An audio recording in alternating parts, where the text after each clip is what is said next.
Hey team, and welcome. I'm your host, Carrie, creator of Mother Life, your destination for all things real talk and parenting.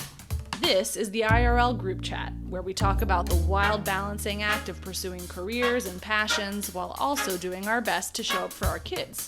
Join me every week as I sit down with some badass parents in my closet and we talk about their careers, kids, and relationships and all of the weird shit that comes up when you're trying to balance the seemingly impossible.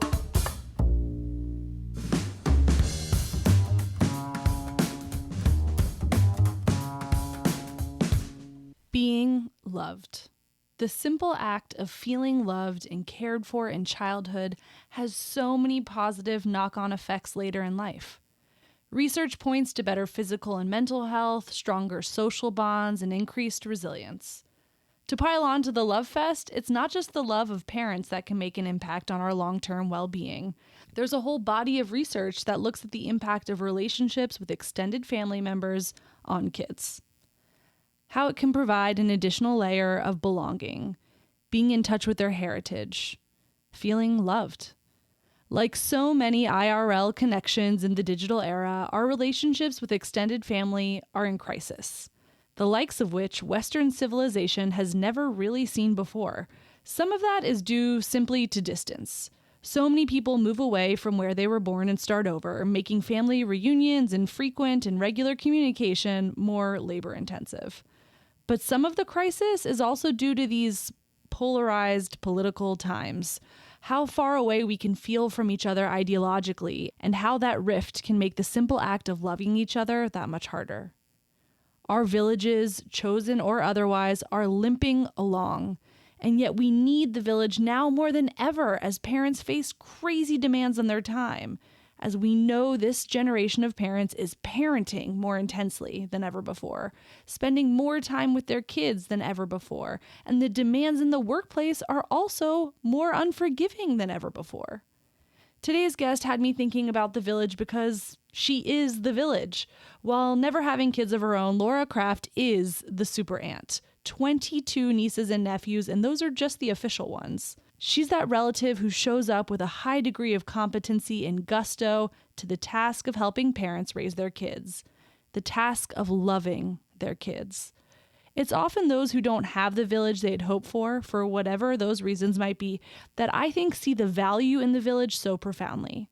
They see what a gift it is, not just because it's free babysitting or an extra pair of hands, but because you get to watch your kids form these beautiful relationships with people who will be a part of their story for their whole lives, who will help them to feel loved, be resilient, and be better off in the long run. It's a beautiful thing. Talking to Laura made me ask myself in this chapter of my life if I'm fully utilizing the village that is ready to step up for me. Sometimes I feel bad asking. I don't want to impose. I feel guilty. I can't do it all myself. But seeing the joy that being an integral part of so many people's villages has brought to Laura has made me reconsider all of that. And further still, it makes me excited to be able to pay it forward in the future. Laura Krafft is a comedic writer and actress. Her work comes to us by way of a storied era of improv in Chicago, coming up with comedians like Rachel Dratch, Tina Fey, Adam McKay, Horatio Sanz, and so many more. When she landed in LA, her work moved from the stage to the screen, and she's been a writer for some of our favorite shows for more than 20 years, including well over 300 episodes of the beloved Colbert Report. Enjoy this hang and remember that good improv and good living both depend on hyping up and showing up for the people around us. Welcome to the closet, Laura. Thank you. Are you ready to go? I guess so.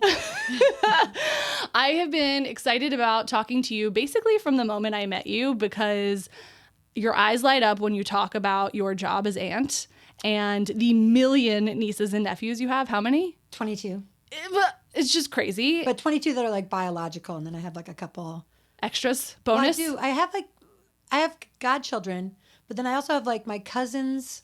My cousin has 2 sons who just call me Auntie Laura. Yeah. I actually, my nieces and nephews call me Auntie Pretty because when they were babies, like when they first started happening, I was in college and there were 4 little boys who were just born like bump, bump, bump, bump, bump. Like one sister adopted her first baby and then got pregnant with her second baby. She'd been trying for a long time and she lived in London, and she was finally successful and got like the in vitro worked right after she adopted a baby. So she has two boys who are now men who are 8 months apart. And then my another sister has gave birth to her first son, who was 9 days older than the adopted baby. And so those three were like in a little clump. And then there's that sister had another baby like a year and a half later. So there's 4 little boys who are like, I have a lot of pictures of them like all wearing like capes, like that thing where there's like a clump of like the little cousins. Yeah. Yeah. That's kind of the dream. And for my kids, they have some cousins who are like close-ish in age, but then the rest are like a lot older than them. Yeah. And like that's cute too in a different way. But in my head growing up, I always had this idea of like a wild mob of kids running around being filthy together. Yeah. And it hasn't totally panned out like that, but it makes like for holidays, for instance, it's not as like rambunctious as I thought it was gonna be because everybody's kids are at different stages. And it doesn't matter when you're like in your 40s. Like they might get rambunctious like when you're an old lady. Yeah. It's going to be like mayhem with their kid, like. Yes. But when you're young, it's like the difference between like even like now, like, let's say friends of mine who I think of as sort of the same age as me, but like maybe I'm 8 years older, and they'll mention a movie or something, and I'll think like, well, I was in grad school when that came out. Yeah. I didn't get as fixated on, I wasn't at prom then. I went to prom. My prom was a different era, kind of. You had good fashion at your prom. It's come back. So that says something about it. Yeah, that's like a good. And then the other reason why I was like, we need to go back into the life of Laura Krafft is you grew up in the golden era came up in the golden era of improv in Chicago. I did. Which is like a time that now, especially with the proliferation of podcasts by famous comedians, has become this real like storied golden era that people look back on with much fondness and sort of wish they were there. It's like wishing you were a hippie. Yeah. It really, it's like missing a time. So true. And it's like, I also come from a family that like, they're not funny. Yeah. And there's people who are characters, but that doesn't necessarily mean that they're like funny on purpose. Yeah. Not fun. Like just, they're very strong characters. And I have a bunch of nieces and nephews who I have like little lists of people who I think will be comedy writers or could be comedy writers if they chose. And it's always the kid who the parents don't understand. Yeah. And they're oftentimes very quiet. Like a lot of comedy people are quiet, and a lot of them, like a lot of the women, were the good girls who were like, I think that's sort of a thing. Like people are either very educated, rule following, the good girls, like, and by that I don't mean sexually. I mean like they were quiet and like stayed clean and got good grades, and and that was definitely me. And but just like I was weird, and my mom saw that I was kind of weird, and she was weird, and this is how weird my mom was. My mom was so weird in such a great way. I mean, she was like bananas. She was like alone with 7 kids. My dad was always at work all day. 7 kids. 7 kids with a wide age span. So she was like a mom for so long. And I'm the 6th, and I have a little brother who's the 7th, and then my next oldest brother.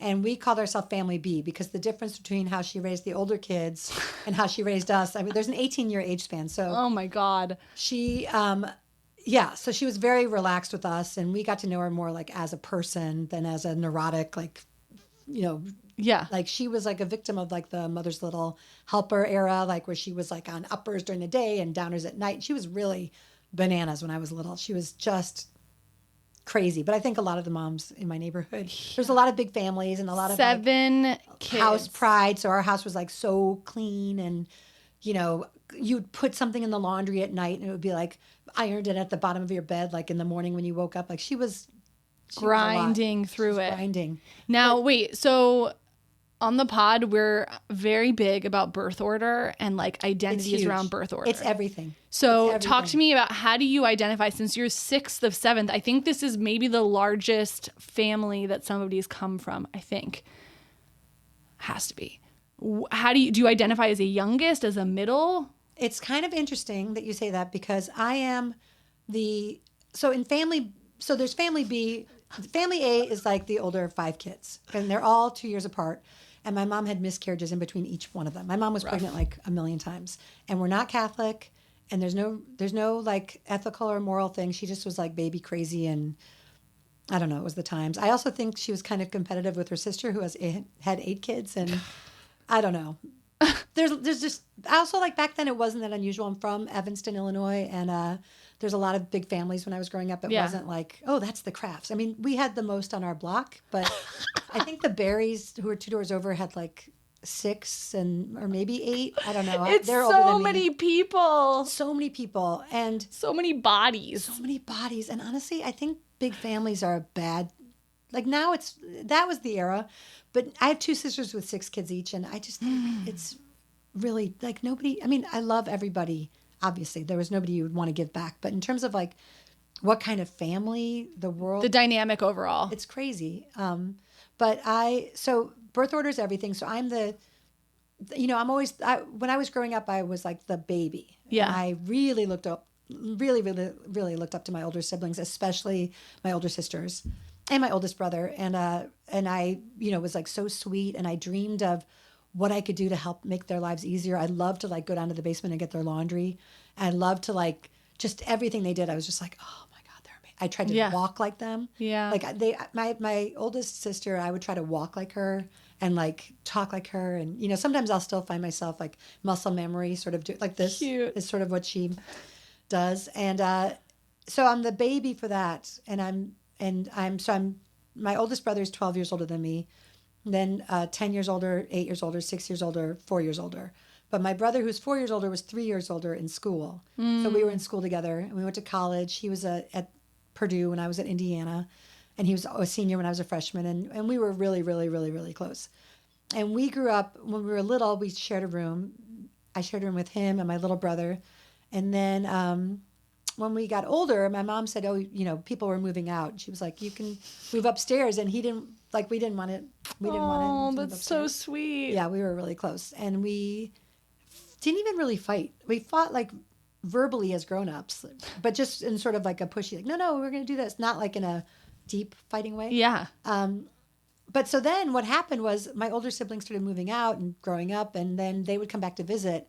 And I was also very quiet, and I didn't really talk much really at all till I was like 5, to the point where they sort of wondered What was going on? what was going on.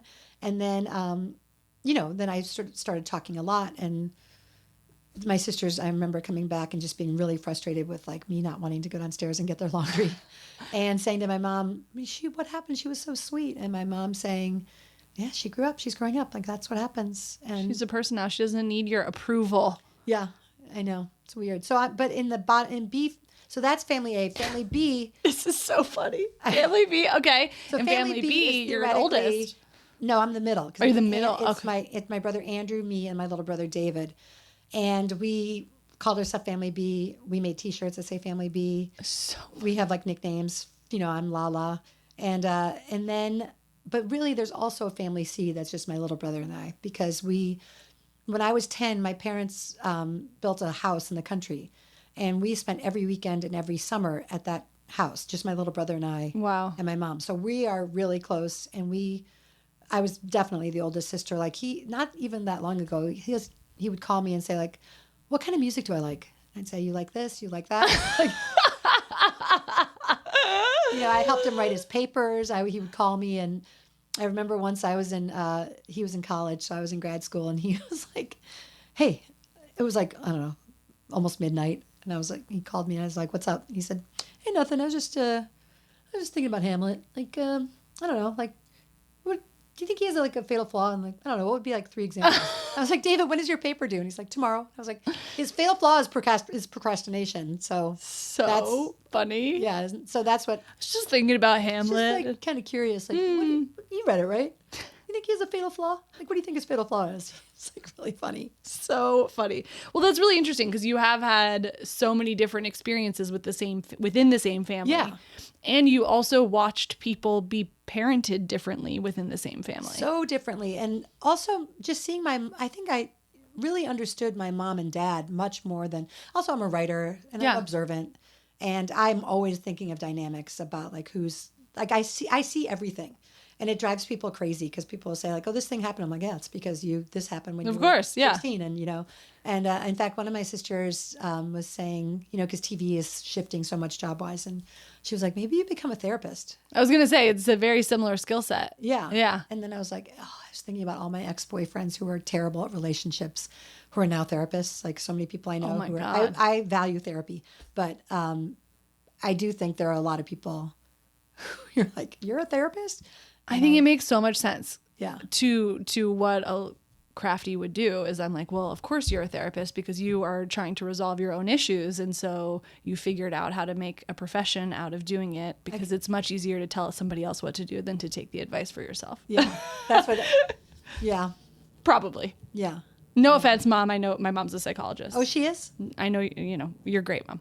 I love you. No, I mean, I'm in therapy. I believe in therapy. We love therapy on the pod. Very pro therapy. Very few people have been on the pod who aren't in therapy at some point, actually. Well, it's kind of funny. There's a lot of like similar, talking about the improv world. There's a lot of similar things that people go through, or the kind of people who are attracted to that, because improv is different from stand-up. It's like the people who are attracted to improv and who are good at improv are people who are good at community, at listening. Like the whole thing about improv is listening and agreeing with and trying to heighten energy. And that means that somebody who is good at trying to strengthen relationships. Like everything about improv is just a relationship on stage. And that's Del Close, who was the guy who was our mentor, who was my neighbor. I lived above him for several years. Everything was just about finding everyone's skill set and valuing it and heightening it. And that's like an interesting thing. I do think about that in terms of just going back to me as an aunt. I think there's something about me. Well, there's a couple things about being an aunt. I think there's something about I see the value.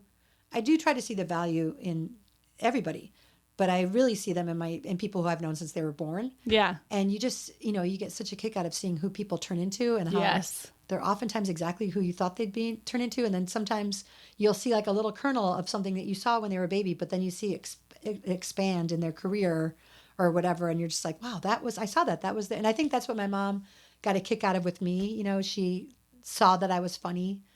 And I have a niece who's not a comedy writer, but is on the list. And when she on your list of people who could be. Yes. Yes, I love it. And the people who couldn't be doesn't mean they're not great. They just, I don't think that's how it's a very specific skill set. Yeah. Yeah. But she used to wear a doll hat on her head when she was like 2. And she would just walk around. And she's the 5th out of 6. And I always really value the younger kids, specifically the next to the baby, but also the baby because I'm the baby. Yeah. Of how many kids? Just 3. Just 3. No, but that's only 3. But that's 3 is like such a great like triangulation of the middle child, the oldest child. Oh yeah, you got all the stereotypes. The classic, yeah. Mm-hmm.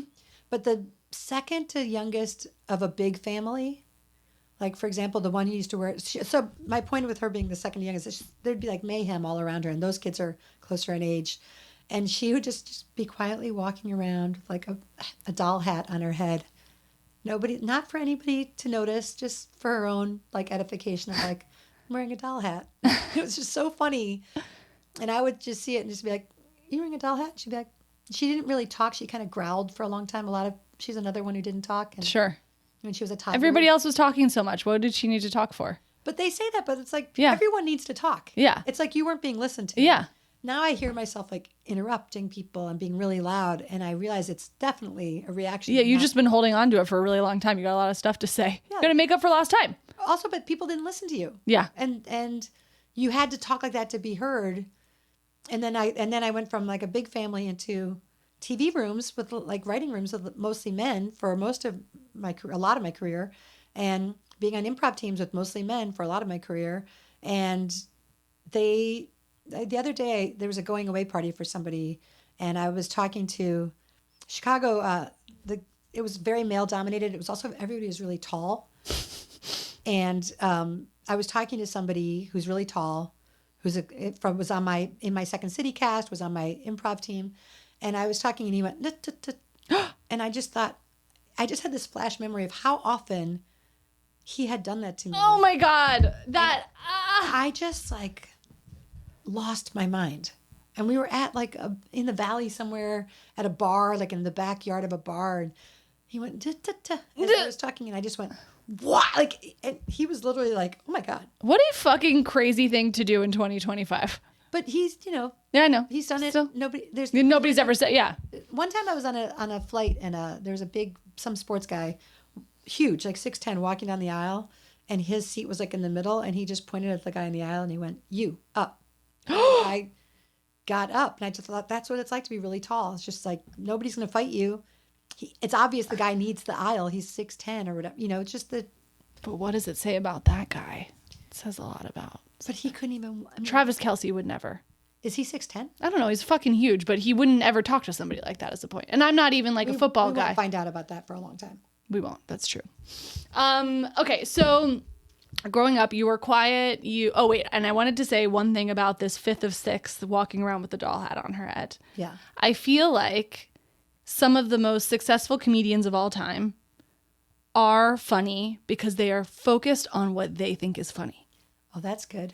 Just like her, like in the sense of like, she's doing a bit for herself, right? Yeah. Like she's not trying to make other people laugh. She's like, I am doing something because I think it's funny. Yes. And like some of them are, avant-garde, like Andy Kaufman or something, who was like totally doing it for himself. Yeah. And then other people got brought into his world. But I think like that there is this strong sense of like self and character, and you have to think it's funny for it to be successful. I think you're exactly right. It's kind of goes back to something I'm always trying to work on, which it's really hard for me, which is just being very authentic. Yeah. And it seems like I would be, but I'm really not, because I'm just covered in layers of like trying to get approval. And it's a constant battle. And I think that's something that, I hope you see it getting squashed out by the older people. Like, for example, so my sister who's her mom is the oldest daughter. She's so bossy. She's been bossy. Everything in our family was always like, how will it make her not explode? So that sister's very bossy. She's the oldest sister. The fifth, her little girl who's the fifth, I was talking to her one day. I think she was like 15 at the time. And I said, how's it going? And she's really like, so like another like sweet presenting person who's actually like probably like me, not that sweet, but is sweet, but like is a person. Yeah. And she was like, it's okay. I was like, she was in the Hamptons, and I said, I said, what's the matter? And she said, well, it's just my mom called me from upstairs and said, get in the car. And then I got in the car, and then we drove to the Hamptons, but nobody told me we were going to the Hamptons, and there was a party I was supposed to go to tonight with my friends back in New Jersey.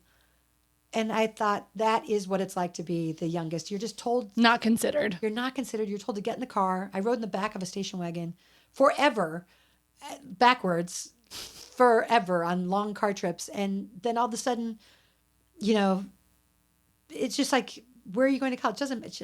You're just like very much like, yeah. For a long time I was a bridesmaid, like the bridesmaid, just be quiet, just get in line. And so I actually, because I'm that person, I was able to say to my sister, Ellie had a party to go to and you didn't ask her, and she didn't even have her clothes with her. You didn't pack properly for her, and she's in the Hamptons and you didn't. How did your sister take that? She was like, I didn't, I think she was like, no, she knew. I was like, no, she didn't. And so, I mean, hopefully all I can do is sort of like say. Be an advocate. Happened. Yeah. But, and you know what? Honestly, of all of that, the thing that probably is the most impactful is that she had somebody to tell that she missed the party and had somebody feel bad for her. Yeah. Because I think sometimes that's all people really want, especially, I mean, kids and adults. Like, we just want somebody to like sit with us when we're having a feeling. Yeah. And when you've got a lot going on, like a million children, it's really hard to sit with one of them in their feelings. Yeah.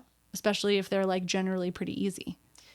The easy kids get reinforced to be easy. It's because the worst curse, curse of the sweet child. Like, even when I hear friends of mine describe their children and they'll say, oh, she's so sweet. I'm like, no, don't do that to her. Don't do that to her. Yeah.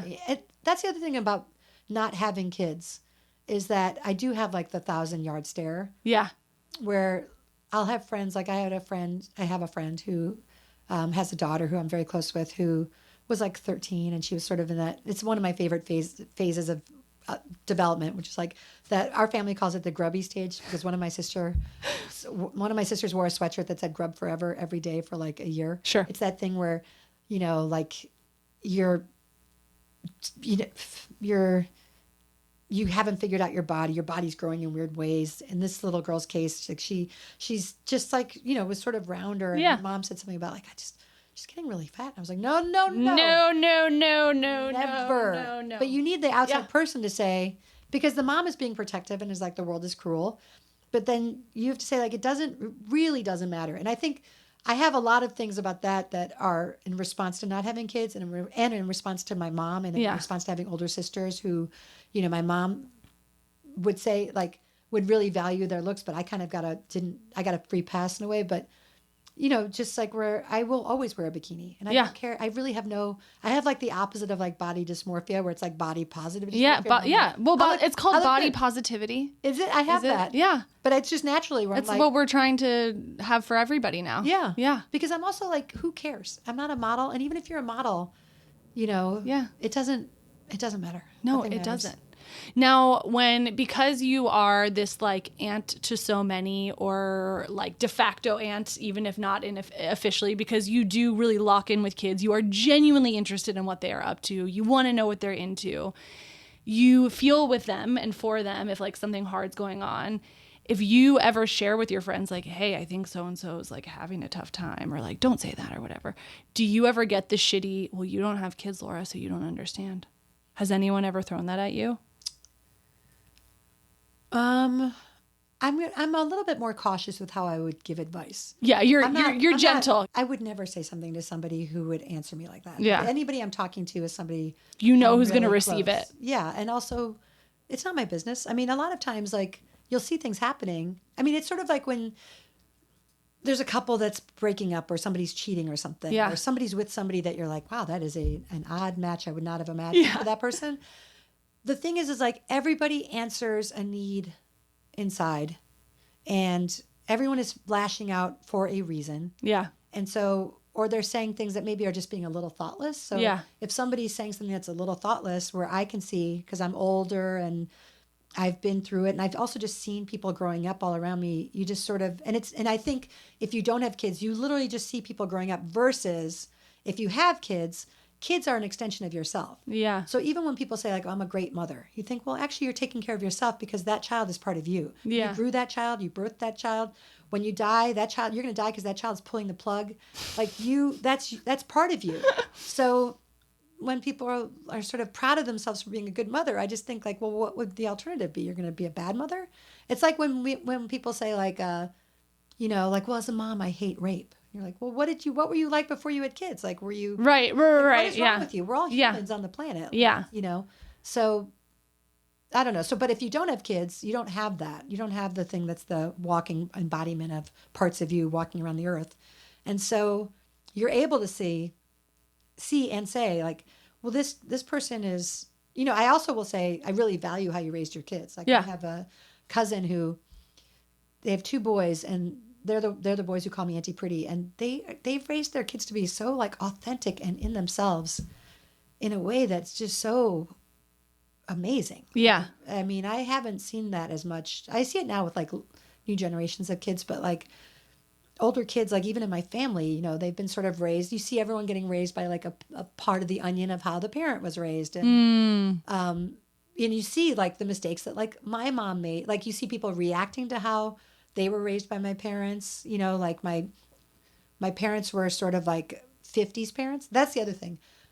My parents were older. Both my grandfathers fought in World War I. So, and my dad was a refugee from Czechoslovakia because he's Jewish. He was Jewish. And so there's just like, I did not understand my parents until I saw Mad Men. Like literally I saw Mad Men and I was like, all these things click together. I was like, wow. Oh, that's why my mom says stuff like this. Like, I'm from Evanston, which is like, I'm from a neighborhood in Evanston that's very like progressive. And my mom was like Betty Draper. She was exactly like Betty Draper without the smoking. And she wasn't a model when she was younger, but she was a lot like, she dressed up when my dad came home. She would like put on a pretty face and she would make him like dinner. He came home really late at night. My dad was Don Draper in a lot of ways, but not like as cruel or not like, but he had an ad agency. He was very handsome. Wow. Yeah. He really was. He really was. He smoked a pipe. He was gorgeous, I think. But people, I think objectively, my dad was a handsome guy, and he dressed beautifully, and he had gorgeous taste, and he, ran an ad agency, and he, in that era, and he, all that entails, I think. Yeah. And so, for example, I was never asked when I was growing up, what do you want to be when you grow up? Yeah. Not once, not ever. Never, ever, ever. Because it would just assumed you would be a homemaker? Yeah, it would be, the dream was to be a well-heeled homemaker. And so consequently, having not been a well-heeled homemaker, my parents there was always a sense of like my dad, like my mom kind of got me more, but my dad was like, I don't understand. Just. Was that hard for him? Because like when I think of Jill Talley, mutual friend who's also been on the pod, and I will link her episode in the show notes. She talked about how her parents also like didn't get this thing that she was doing, but they were kind of like, well, as long as you're self-sufficient and you pay your bills and you can pay your rent, and you're, go do your thing, Jill. It sounds like for him it was a little bit more of this like curiosity of like, what are you doing, Laura? No curiosity. just like disdain. Disdain is too strong a word. Like sort of like, why? Right. Like he would just didn't get it. Didn't get it.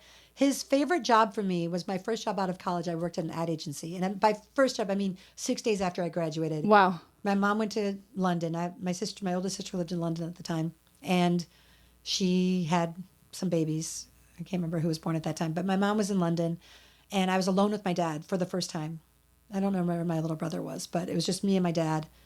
And he made me, my game plan was to like waitress and then go to Europe like in the fall. And instead he made me send out resumes, and I got a job interview, and I got hired in the first interview to be an account coordinator, which really meant secretary.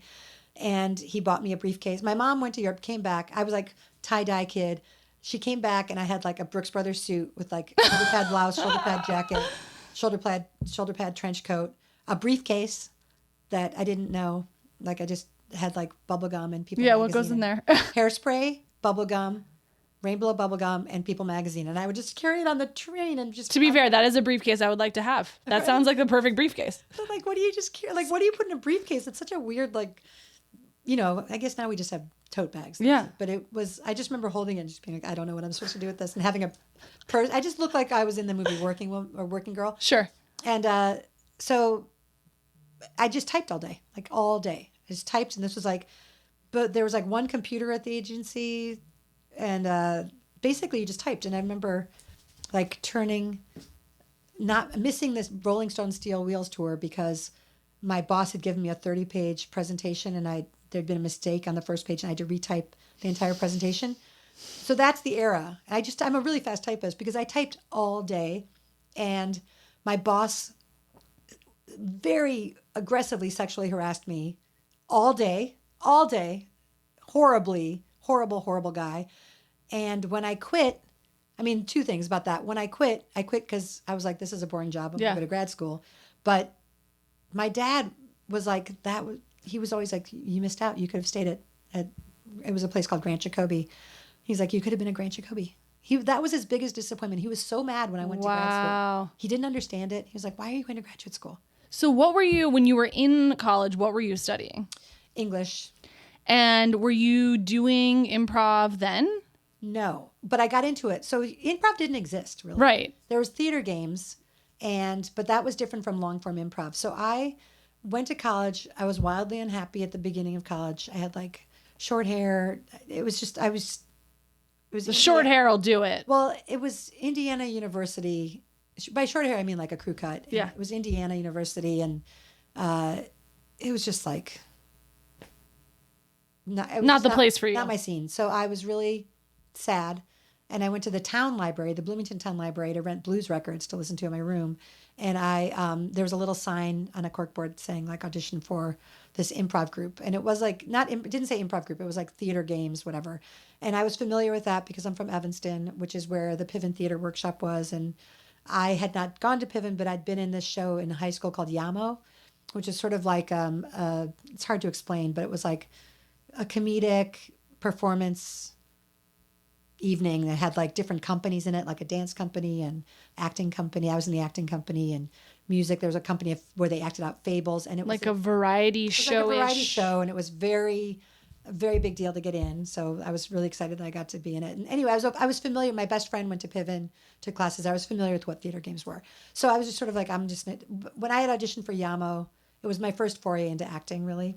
And when I got into the acting company, I was like, oh, like everybody else was like a theater kid. And I was sort of like, oh, this is like, I like this. Like I can do this. Yeah. And then, so I was in college and I was on this dorm floor with it was just awful. It was just a horrible experience. And so I auditioned, and it was all townies in this group. It was a woman who was a Wiccan and now she probably... Like as in a witch?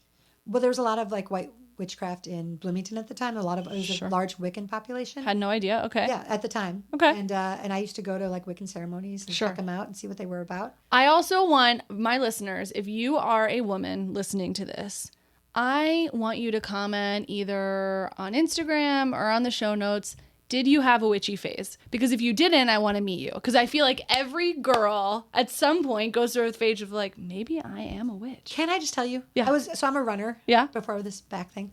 And there's this area, and I don't even know what neighborhood it's called. Monterey Hills, maybe. I live in Highland Park. Yeah. I think it's called Elephant Hill. And there's just a huge flat expanse at the top.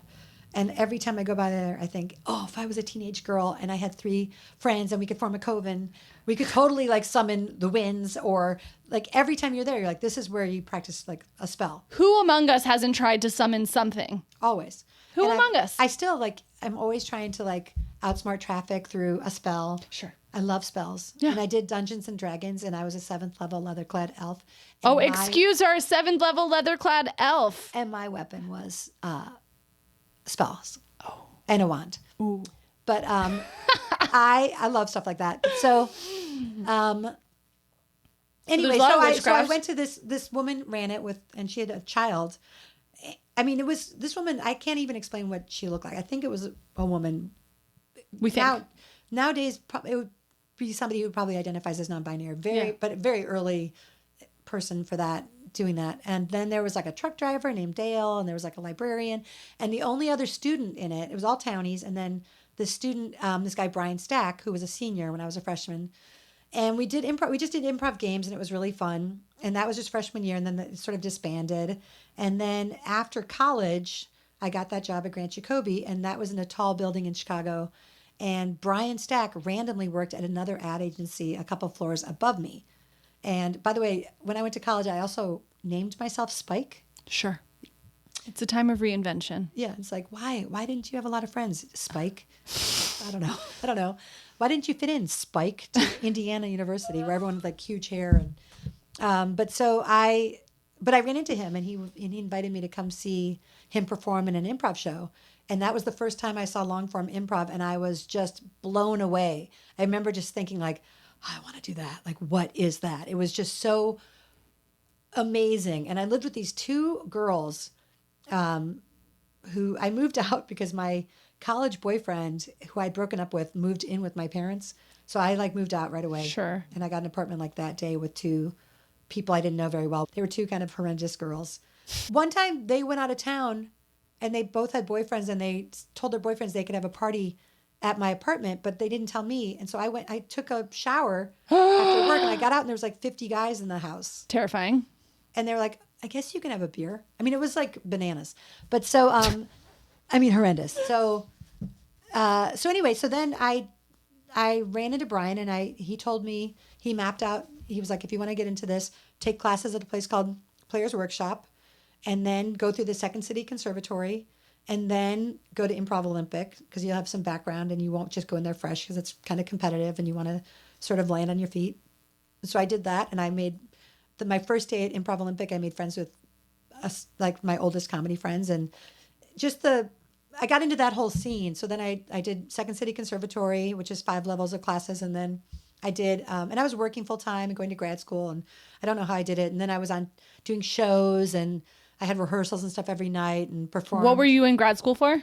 English literature. Okay. I thought I would go into academia. Sure. And so but I loved it. And and also it was pretty interesting because everybody there was the person who put a hat on their head when they were little. Yeah. It was sort of like when you go to grad school and the first day of class, the teacher asks, says something and everybody raises their hand and you realize, oh, grad school is everybody who raised their hands in undergrad. Yeah. And improv is everybody who was like the weird little kid. I have a friend, Horatio Sanz, and We know Horatio, or know I him. mean, I don't know him personally, but an what a amazing lovely guy. person. He's amazing. But we call him Raj.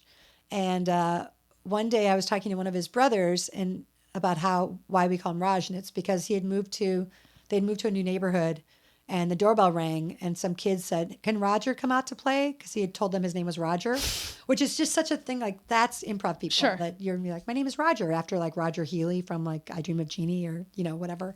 But so anyway, I just found community and all the things that, I didn't realize that what people would always call me weird in college and groups of friends or, they just always thought I was weird. Yeah. And then you find out, no, you're just funny. And like, I remember somebody saying, is this another, like me doing a joke and somebody saying, is this another one of your lies? And then you realize like, you were just always frustrated growing up because my family also didn't do bits. Yeah.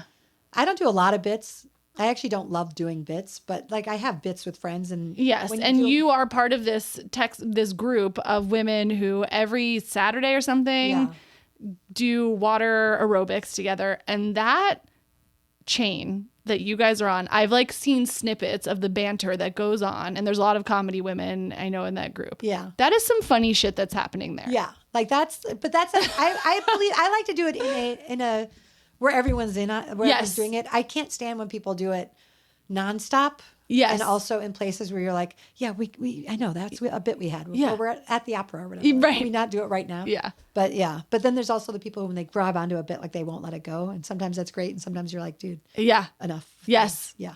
My 5-year-old son right now is like really enjoying figuring out how to get a laugh. And then once he gets it, he just repeats the same joke like 50 times until everyone's like, for fuck's sake. But like, he's 5. So he's like, if he can get a laugh, he's going to figure out, he'll just do the same thing. Like he's not modifying it. He's just saying the exact same thing. Yeah. A million times. And grown-ups do that too. Yeah. So you are in grad school, you're doing all this stuff on the side, which feels like, you found your people, you found your meaning. You're in this golden, I love how you just are like, my friend Horatio Sanz. I feel like you were doing that at a time where there were a lot of names people would know who went on to be performers that we would know. Bananas. I have to stop saying bananas, but it's really like my favorite term. It's very Midwest, I feel. It's also just like so perfect for things because I'm trying to not say like as much. Okay. Always trying to grow. Great. But yes, everybody who I was coming up with, and it's funny because it was not a glamour. I mean, I did shows in the craziest places, and we did the craziest kinds of shows, and also it was not a famous thing. It was like very punk rock now. Yeah. Because the people who knew, and there was a large audience. The audience, I was there when the audience was small. I saw my eras where you saw the audience getting bigger. And you saw people, like I would go to the Walgreens and people would have gone to this show that I was a part of that had a bunch of us in it. And they would say, oh my God, you did that. You were the one who was an octopus on stage or whatever. That was so funny. Like, but at Walgreens, Chicago that happened at that time. But it was, people, one guy from our level, I kind of think of us as waves, like Jill, who you talked about. I'd never met her before, or I didn't go to Second City. My family wasn't like a Second City family, not a comedy fan family. I kind of thought of Second City as like a place where like sales teams went, like when they met their quota, and it was like a tourist place. You hear that, Jill? No, I mean, it's like that's. Yeah. I just didn't know. It was a different crowd. It was just not a thing that I thought of. I mean, of course now I'm like, it's an amazing place, but I did Improv Olympic, and that's where I was on teams. I did a couple shows at the Annoyance, but I was an Improv Olympic person, and I also did some outside shows, and but like back at that time, you could do an outside show. Like I did a show with a 3-person improv show, and it was in the basement of a cafe next to a walk-in refrigerator where like the busboy would come down in the middle of the show and just like look at us like we were crazy and like get a head of lettuce and like interact with him, and he'd just be over us. But there'd be like maybe like 50 people there, but you would get reviewed Wow. and people would come see it, and it was like a real thing. Yeah. And it became cool that you're in the basement of this cafe. Right. Or, for Improv Olympic, one of our, and everything it was like Second City was very separate from Improv Olympic, and it was very separate from the Annoyance. Like it was sort of like, and so one person, Adam McKay, went to Second City, and then a couple more people started. Rachel Dratch got hired, and I think Horatio. This is from my generation. Yeah. And it sort of broke, and everyone was like, "Oh, we should audition at Second City." And like the year that I auditioned and got hired, hundreds of people auditioned. The auditions were like 3 days long, and they hired, I think, 7 of us, and randomly I was one of them, which I'm still always like, I can't believe I got hired. Like that was amazing. And that kind of was like a defining moment for you professionally, right? In terms of a pivot. Oh, huge. Yeah. It was everything. And my boyfriend at the time fell out of love with me because he was in med school and he didn't like the idea. And I got hired, and I had sort of a meteoric, like perfect, in my estimation, I had like a perfect Second City experience. I'd been on like house teams and stuff at Improv Olympic and done a lot of shows there. But when I got hired at Second City, some people, you get hired as an understudy for the touring companies. Then there was 3 touring companies and 2 stages at that time. And so I got hired, and I got put into a touring company fairly quickly, and I toured, and then I got promoted onto a stage pretty quickly. I think the whole time I was there was maybe like 2 years, but some people tour for like 6 years before they get on the stage, and they're there for like 4 more years on stage. And when I left for basically because of a breakup with that boyfriend. But I also remember thinking I'd just done a show that was really, really fun and great. And I didn't want to turn into one of those people who got like really bitter. You wanted to Seinfeld it. You wanted to come out on top. I loved my experience at Second City. I had a great time. Everything was sort of great. There was like bumps and stuff, but looking back, like my final show, I loved so much, and it was so fun to play every night. And, I'm very happy with how that went.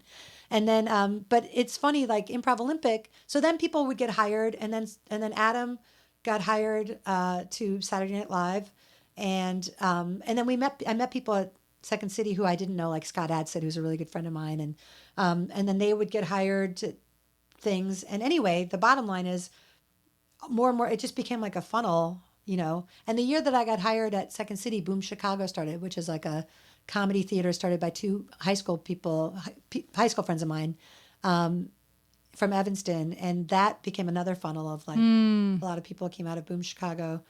And anyway, when I was working on a show that got nominated for Emmys at the Colbert Report, you'd go to the Emmys, and it was like I knew everyone. A reunion. It was literally like I knew everyone at the Emmys. And I remember also once going to see a live taping of Saturday Night Live, and I was just sitting there. It was like was it Saturday Night Live?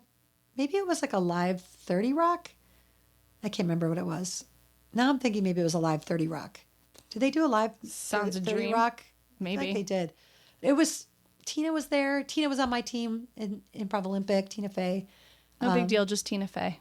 Right. I mean, and she was. I remember she was working at the YMCA in Evanston, and I was in grad school at that point at Northwestern, and so most of my classes were downtown, but some were in Evanston, and so I would go there. I worked at a maternity clothing store during the day, would take classes, and then Tina and I went to rehearsal together, and I remember saying like, "I'll go with you because you might feel shy when you go in." And I'm like, she was fine. I didn't need to worry about like walking her into rehearsal. But when you talk about the sort of archetype of this like girl who liked to follow the rules and whatever and was like a good girl, yeah, she kind of, from what she has at least put out about herself in the public domain, seems like she also fits that profile. Oh my God, 1,000%. Like she's really nice. Yeah. And Amy Poehler's really nice, and Rachel Dratch is really nice, and like Sarah Silverman, who's not an improv, is a stand-up person. She's really nice. I also think that more people who are nice tend to succeed than the assholes. Like, well, you've also just named all women who are really nice. No, but even the guys, like guys.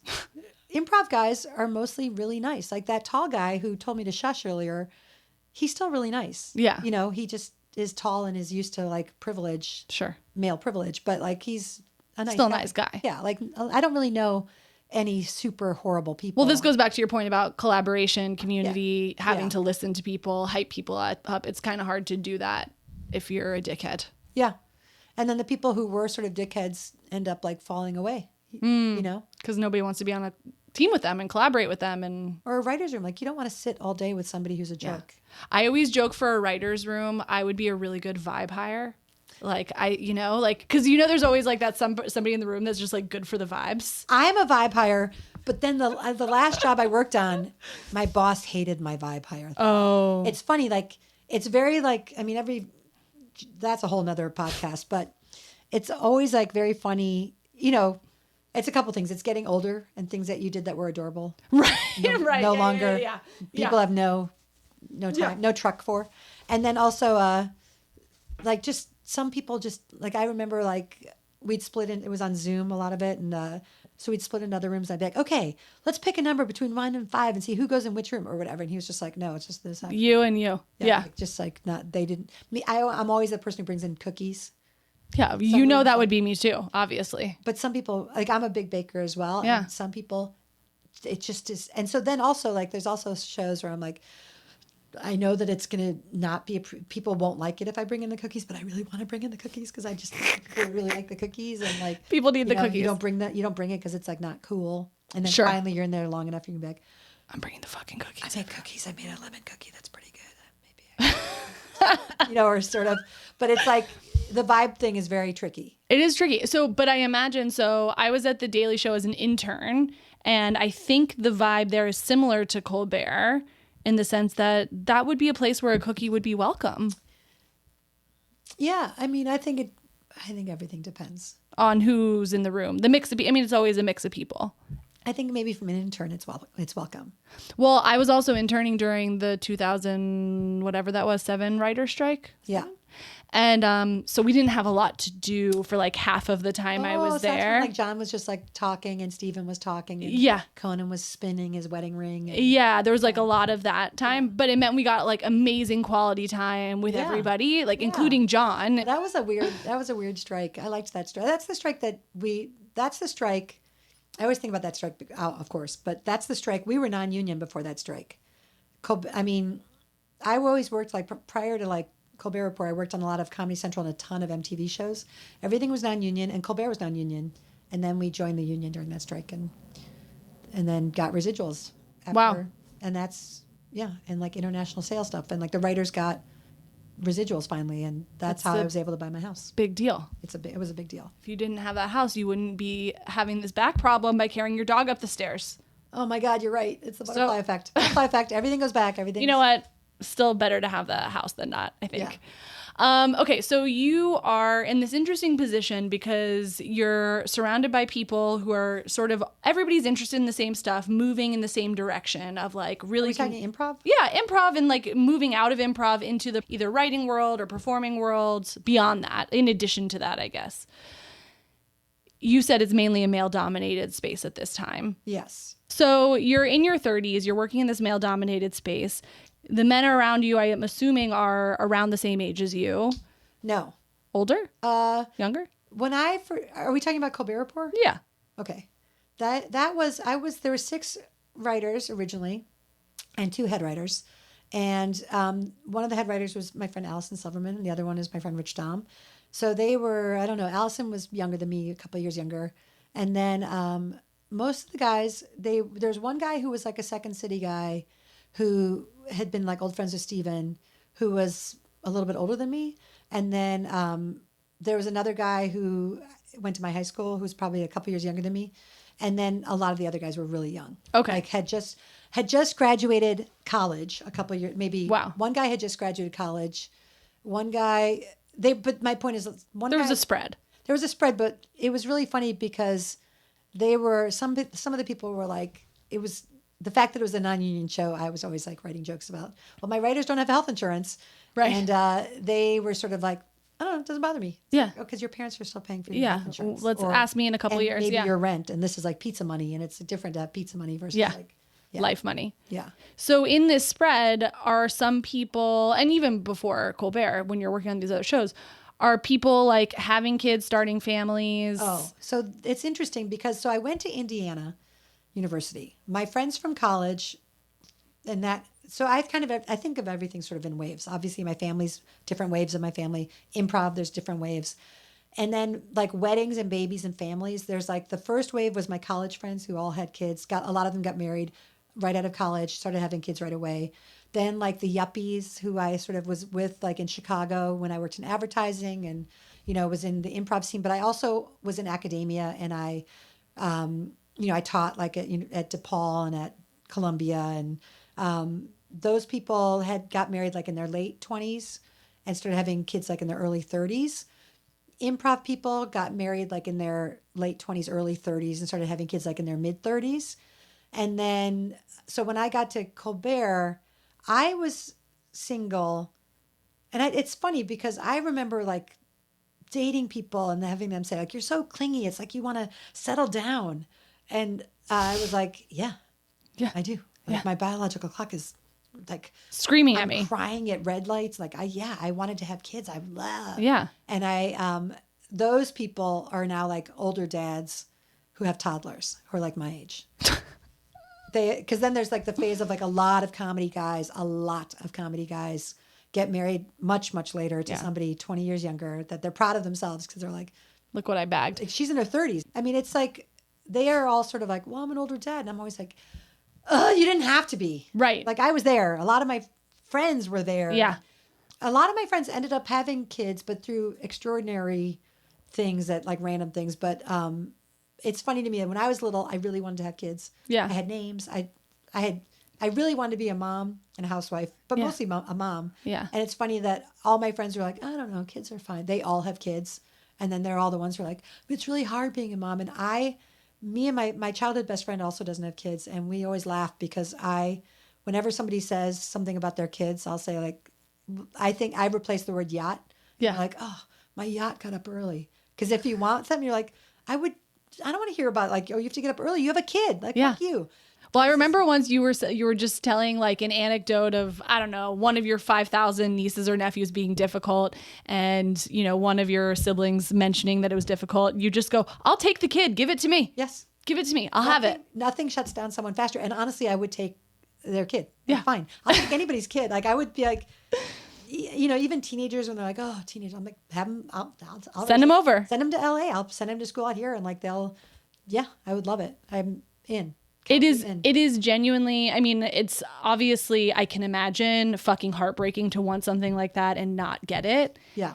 And also the way you have turned this into a superpower for your wider family, like to have the village. I think so many people right now are struggling to build their village and have that real like ride or die support for their family because it is hard raising kids.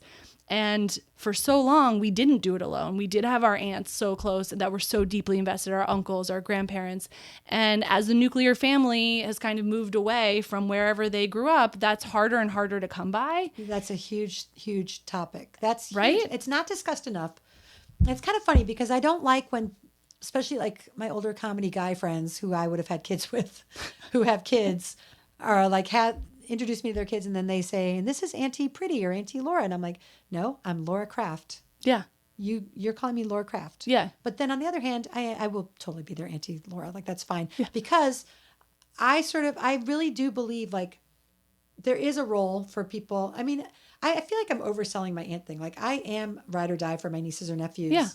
I guess I'm not overselling that because I am. I don't think you're overselling it. Well, it's funny because as people get older, there's also people turn into grown-ups. Right, and they need you in a different way. Like maybe they have politics that are wildly opposed to yours. Maybe they don't get shots that you believe people need vaccinations. Like it's that kind of thing where you're sort of like, maybe, like I've had some startling like divides that I never saw coming. Yeah. With people I would still give them a kidney. I love them, but where I think because I idolize families, my family and my nieces and nephews and everybody so much, when they do disappoint me, they disappoint me hard. And that nothing could be more close to a true parenting experience. It's so shattering. And it's just sort of like, that is one thing that I guess I feel sort of like, because I am having these issues with some people where I'm just sort of like, how could you have these different thoughts from me that are so different and that I see them as being so wrong and you see them as being so right? Like, how did that happen? That's a hard part of life. But another thing is that we do spread around the world, and there is a role, you know, and I think my friends' kids, a lot of my friends' kids, like I tend to talk to the friends' kids at parties, and, you know, I think they know that they, like, I always tell them, like, I am that, I'm there. I'm the person that you could call. And a lot of people call it like a godmother. Yeah. You know, I have a godson who just passed away, who was 15, and our whole community was just like, and is still, and will always be. But I never said godson. But I don't know because there's not a definition for that person who's like your friend's kid, who you're ride and die for them, and you're not their biological aunt. My husband and I talk about this all the time, because I have people who I'm like, yeah, you're not blood to me, but you're for sure my kid's aunt. I mean, I married their parents. I was their minister. Yeah. I, babysat his sister when he was born. Like, that's an aunt. It's an aunt, but but the kids in that family, they're like, no, you're a godmother.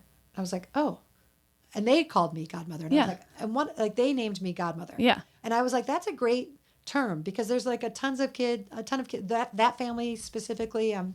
They are a family to me. I would, do anything for them, and other friends' kids I would just do anything for, and so you have like your own nieces and nephews, and who I would do anything for, and I'm very protective of. And I think that's part of the problem is some of my nieces and nephews, the thing that other relatives voted against directly affects them. Yes. And you're sort of like, how can you do this thing? How can you have this thought that is going to affect this person that I love so much? Why do you not? And that's the other thing you also realize is that not everyone is a great aunt. Yes, correct. Not everyone is everything. Like some people are a good wife and not a good mother. Yes. Some people are a good sister and not a good aunt. Yeah. There's all these different, like, good daughter, terrible ex, whatever the thing is, terrible wife or husband, and that's everybody. So everybody has their own parents. Everybody has their own nieces and nephews. Like I am very invested in mine. I often wonder, would I be as invested in my oldest nephew just had a baby. So I'm a great aunt, actually. And she's so gorgeous. And honestly, the most beautiful child you've ever seen. But I was talking to him and his wife is one of 7. And she comes from a huge family. And she was like laughing because we're talking about different nieces and nephews. And she was like, God, you always say the nicest things about everybody. And I was like, right. She's like, but I mean, you really love your nieces and nephews. And I said, yeah. Like I would. Yeah. Yes. Yeah. I mean, they're all extraordinary. Like people, and there's such a range. Yeah. I also, in terms of writer's room, I am the person though, because I have such a range of like lives I'm invested in and know a lot about. I am the person who somebody's like, oh, I wonder like what that's like. I'm like, well, I have a nephew who's a rapper. Well, I wonder what that's like. I have a nephew who's in the role. I have a niece who's a. You have a lot of life experience to draw upon. Yeah, or I can just call somebody and say, like, what's it like to be like a ballerina in the Royal Ballet? What's it like to be in a punk band and work as a mailman during the day? What's it like to be like a real estate person internationally? Or, like there's such a wide range of what people do and such a wide range of ages. Like my oldest nieces and nephews are 36 and my youngest is 13. So there's like, that's a huge range and, But I think, A, I don't think you're overselling the aunt thing. But B, it's only now that I'm in this chapter of life. Like my sister, I am obsessed with her. She lives in Florida. Like Is she older? She's older. Because I'm the baby. She would give my kids any organs required, even if she still needed them. Yeah. She loves them so much. And I know it kills her that she's not closer because she wants to be able to do all of the little stuff. Her kids are older. And my brother...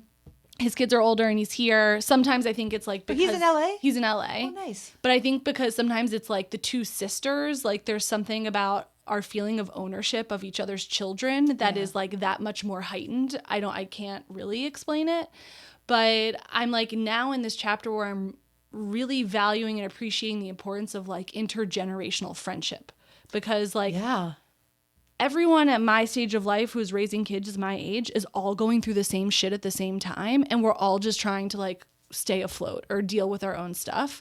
Whereas I'm finding it extremely comforting to talk to people who are in different stages of life, who have different experiences, who can kind of provide a counterbalance to that. Because we're all like running around like chickens with our heads cut off. And it's kind of nice to be able to like, like even Jill taking 5-10 minutes or Tom talking to my kids about whatever it is they're into. I'm like, okay, that gives me a 10-minute breather. And it's like helping them to build different kinds of relationships because we're not in that thing where we're all close together anymore. And also, like, I think the other thing is, like, young people like me and Jill from big families, from who are older, like, we also, like, I actually don't mind. There's also the thing that younger people are really weird about their time. You know, Yeah. I see people, like, who I don't mind. I mean, I genuinely don't mind, like, taking your kids to soccer. If you're, like, overwhelmed, I'll be like, yeah, it's fine. It's no skin off my teeth. If I'm home and I'm writing, I can take an hour But off. you're totally right about that point of being very precious with your own time. and self-conscious like, about asking for the help from other people. Like, because you don't want to do the help, maybe. Right. Yeah. And I think older people, like, it's sort of like when people will be like, oh, you're so thoughtful. I'm like, I'm really not. It's just not a big deal. It doesn't in bother your head. me. I like making people cozy. I like making people happy. I don't care. Like, I really don't care. I'm that person. And, you know, like, I will help set up the party for the whatever. It's fine. Yeah. Like, just ask me. Or don't. And I'll say, do you want me to help? And they'll be like, no, I'm fine. And I'll say, do you want me to help? Like, it's kind of like converting to Judaism. Yeah. You have to, like, you have to keep asking times. And then people are like, and then you're sort of like, she means it. Yeah. But also, like, it's fine. Like, it's all, and, you know, it's sort of at the same time that even like when you're walking me up to your insanely gorgeous house and you're sort of like, oh, it's just a work in progress. And I was just like, what is happening? Also, like, when are we going to get to the phase where you're like, I live in this fucking amazing house? Like, I do that too sometimes. I mean, depends I know on you the can't day. say that to somebody and be like, look at my amazing house, but because it's kind of like, you know, you risk cringe. Yeah. But now I want to ask you one final question. Has this made sense? I feel like we're all over the place. Listen to a couple of the episodes and you'll feel just fine. Okay. Promise. Okay. This is my final question.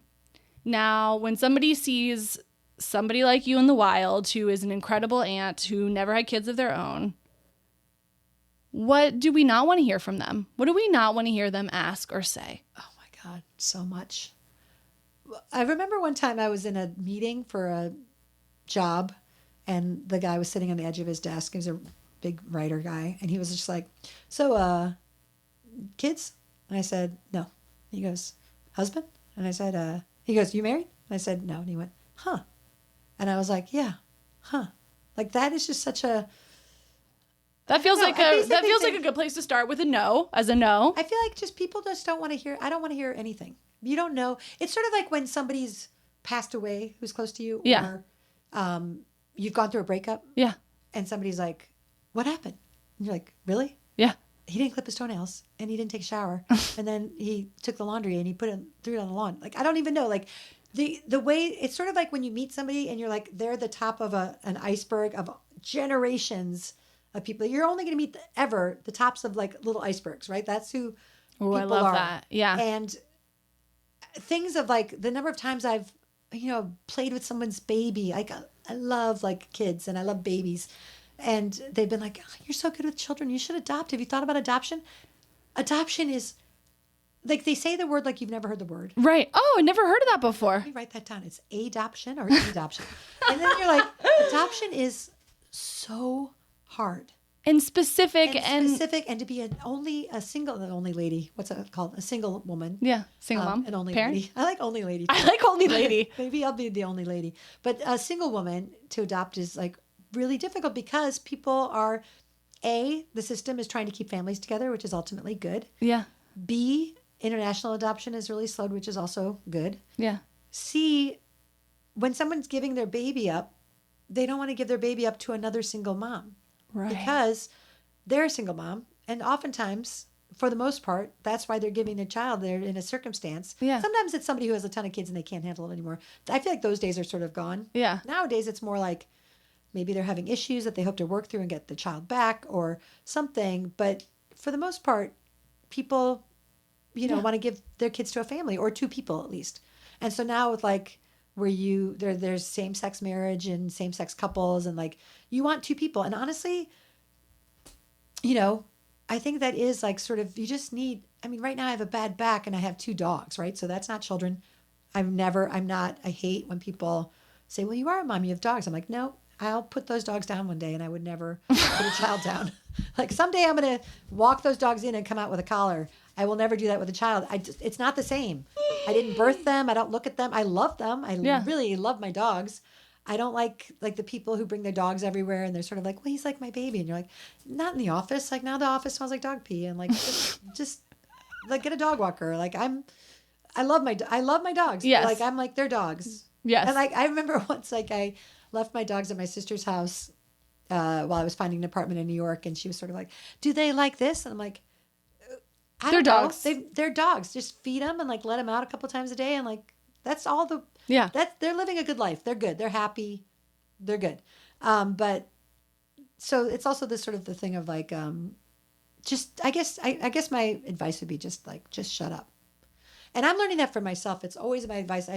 My birthday's at the end of June. I love them. Like, I just, my birthday. So obviously I always make resolutions and I'm obviously not where I have resolved to be. But every year my resolution is just shut up.